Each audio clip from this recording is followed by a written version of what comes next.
Le lancement d'une nouvelle collection chez Motzer est toujours un moment important. Mais cette année, c'est encore plus spécial puisque, comme vous le savez, nous célébrons le 50e anniversaire de Motzer. C'est pourquoi nous avons été shootés à Saint-Tropez, qui est un lieu et un moment important dont Frédéric et Guillaume vont vous parler. Et c'est pourquoi nous avons appelé cette collection Flashback, qui s'inspire, à travers le travail d'Olivier, des meilleures coupes de Frédéric et Guillaume à travers les années.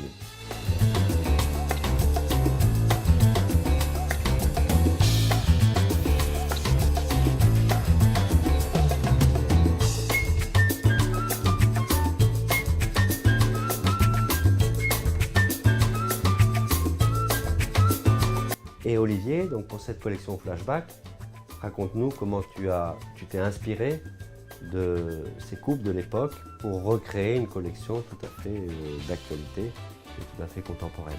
Donc pour cette collection qu'on a intitulée Flashback, il y a eu un gros travail de recherche qui a été réalisé autour des archives Motzer, archives de collection mais également archives des magazines. L'idée a été de piocher tout au long de cette très belle carrière dans des best-of Motzer, dans des coupes qui sont devenues des intemporelles et que l'on a réinterprétées, remis au goût du jour avec un travail de coloration, un travail de coiffage, avec un travail de coupe bien entendu qui a évolué et qui permet de montrer que malgré le temps, les coupes Motzer restent des coupes intemporelles.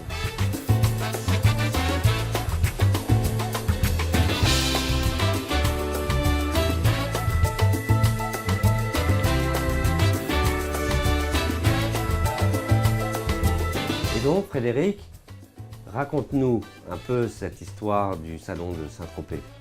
Donc les souvenirs, nous, on a ouvert notre premier salon à Saint-Tropez en 71 parce que nous connaissions donc Kenzo, on faisait ses collections pour lui à Paris et donc il a ouvert cette boutique à Saint-Tropez et il nous a proposé donc de faire un salon Motzer dans sa boutique. Et on avait donc eu l'idée, Guillaume et tout, de faire une décoration de jungle avec des tablettes en palmier et sur les casques on avait mis des éléphants, des lions, on était vraiment dans la jungle. Et par rapport à ça, Guillaume a eu une super idée de coiffure. Oui, alors à cette époque-là, on avait inventé les épingles et puis on a eu des parutions dans le L et il y avait la couverture, les pages intérieures et tout avec ces épingles.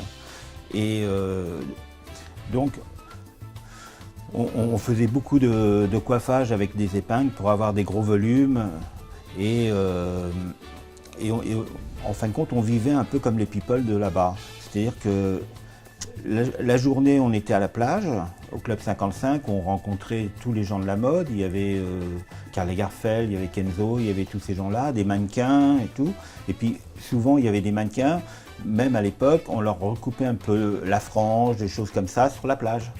Et l'après-midi, donc vers 4 h, on ouvrait notre salon de coiffure et on finissait très tard le soir, vers minuit. Après, on retrouvait ces gens-là en boîte de nuit. On vivait un peu en osmose. On vivait la vie de Saint-Tropez. Dans les soirées aussi, on rencontrait, il y avait beaucoup de soirées à l'époque. Et c'est vrai que les gens venaient se faire coiffer pour des soirées et tout. Et c'était à la fille qui allait avoir la coiffure la plus drôle du moment, quoi. Voilà, c'est ça.